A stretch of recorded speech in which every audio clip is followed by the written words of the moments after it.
Hey guys, 04 Mach 1 speed here, and this is a quick review of the Thrunite TN10. A really nice light. Thrunite has three models, the TN10, TN11, and TN12. A friend of mine's got the TN11.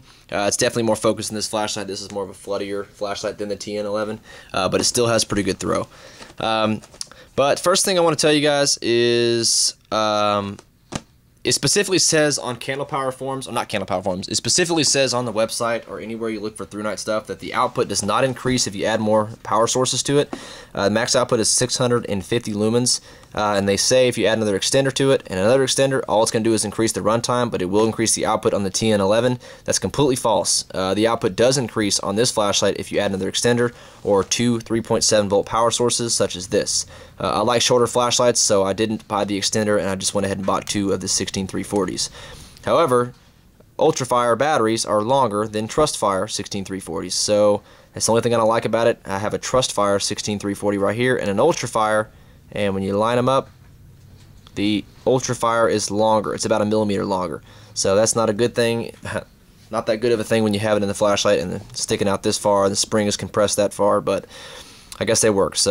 But the output absolutely does increase on the TN10 when you add more power sources such as two 3.7 volt power sources like the two 16340s or two 18500s. It doesn't come with an optional, or does not come with an extender. The TN11 does, but these two flashlights perform pretty much identical, the TN10 and TN11. And the only reason I know that is because a friend of mine bought the TN11 and we compared them side by side and they're pretty much the same. The TN11 just has, a little bit better throw considering it's got a bigger head. I bought this flashlight because I wanted another light that was kind of the same as the BC25, and when you look at the looks and everything else, it looks kind of similar to the BC25. Not identical, but it's pretty close in the way the heat sink is and everything else. So I'll show you guys that here in a second.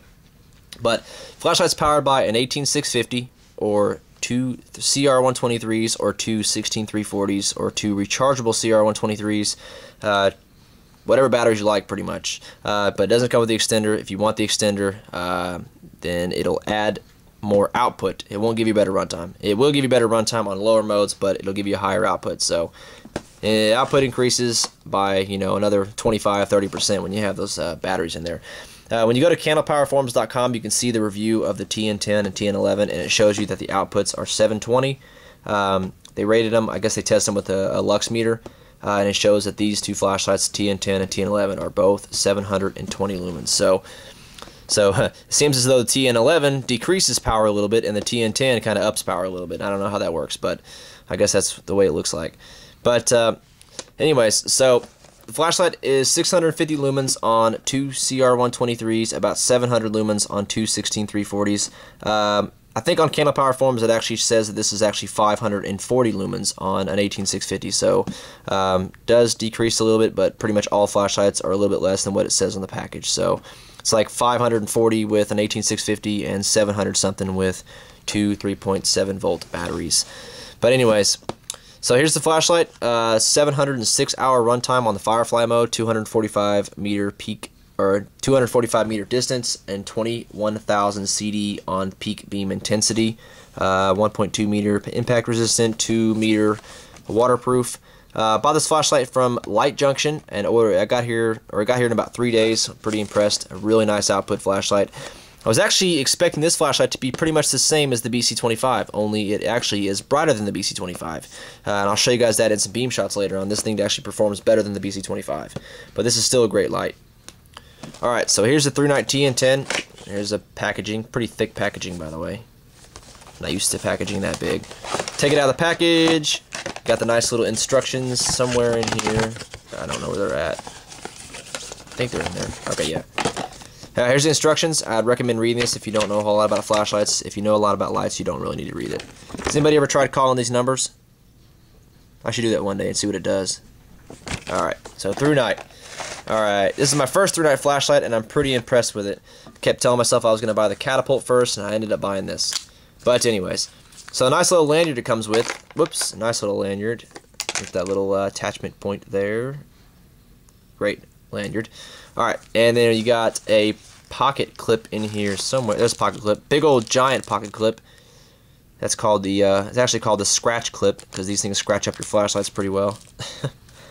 And then you got O-rings in here somewhere. Here they are.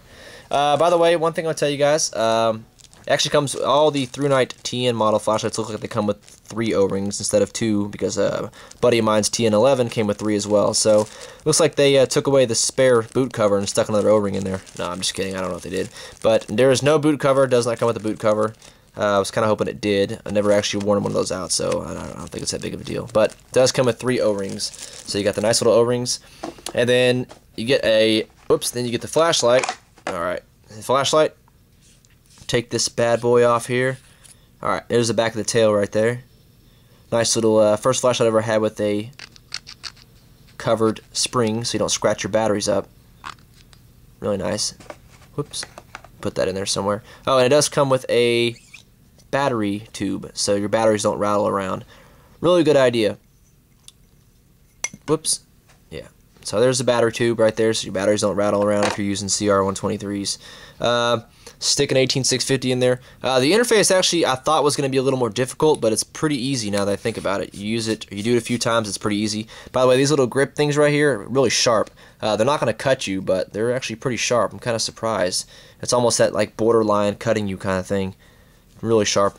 But combat ring is removable, and it is screw-on, which I really like. I don't like the ones that move around on you. Will move around, or this one won't move around. So anyways, like I said, here is what it looks like with the 18650 in there. Been meaning to get some AW 18650s, but these things work pretty well, so. Alright, so the flashlight looks like it can tail stand, but I don't think I'd tail stand a flashlight this size. It might fall over. But here's what it looks like compared to the BC25, so you guys can see what it looks like, or see how they compare.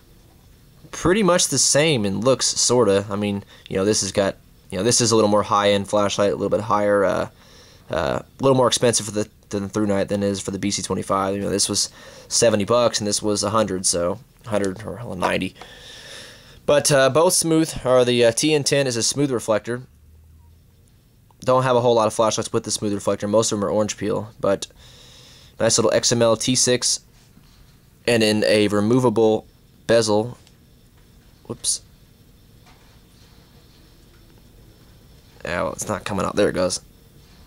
So the bezel is removable, but I prefer to just leave it on. So, alright, so there it is. Alright, and the interface, like I said, is pretty easy. It's actually a lot easier than I thought it was going to be. When you watch some of the, there's a couple reviews on YouTube about the TN10, and it looks like the interface is pretty hard, but it's not. It's actually easier than I thought it was. Momentary activation, and then you got momentary, and then click for constant on.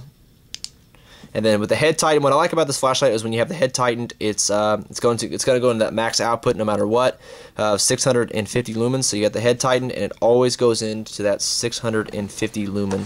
Whoops, always goes into the 650 lumen mark, which is great. If you're any kind of law enforcement or military, it's great to have a flashlight that always goes into high when the head's tightened. So really nice light. The anodizing on this flashlight's great. The feel is really good. It's solid. This flashlight is a lot heavier than the BC25. I mean, this thing is heavy, really heavy. But like I said, head tighten is 650 lumens, and then you leave it on, loosen it. Looks like I had it set to the lowest output. Interface, you tighten, loosen, 4 times, all within about a half a second, and it'll start ramping up. So you'll, I think I did. Okay, yeah, and it'll blink there, and then it starts up from there. Can't really see it, but it is ramping up. And when you want to set it to the mode that or when you want to program it to the mode you want, there's slow strobe and then fast strobe. And on fast strobe, you just tighten and loosen it, and then it's set to that mode. You click it off, and then you don't have to leave it off, I don't think. Just, there it is. So it's set to the mode, and then you just tighten it, and it goes to the max output. And we'll set it to Firefly to show you guys how easy it is. Loosen it, turn it on, tighten, loosen, and then tighten, loosen again, and then it's set to whatever mode you had it on. So, looks like I had this set to Firefly. Firefly is really, really low. You can actually look directly into the LED, which is really cool. Never had a flashlight go that low before. Not even really a usable amount of light, but really cool they can do that. But anyways, so the interface is actually a little easier than it sounds. If you get the flashlight, you'll know how easy or how fast you'll pick it up. It's definitely pretty easy after a while. But head tighten, like I said, 650 lumens, and then you loosen it, and it's set to the mode, whatever mode you had it on last. So, great light, really solid feel to it, really heavy, great anodizing. You can actually hit somebody in the head with this thing if you want. Just don't hit him and turn it, otherwise you'll take off your bezel. But anyways, if you guys got any questions, reach me in the comments, and I'll get back to you as fast as I can. Let me show you guys something real quick. Show you guys what it looks like in the holster. I know a lot of you ask about that. So it goes in head first, and then you just close it, and that's what it looks like. So there it is. Alright, thanks for watching, guys. Like I said, if you have any questions, get me in the comments, and I'll get back to you as fast as I can. Thanks.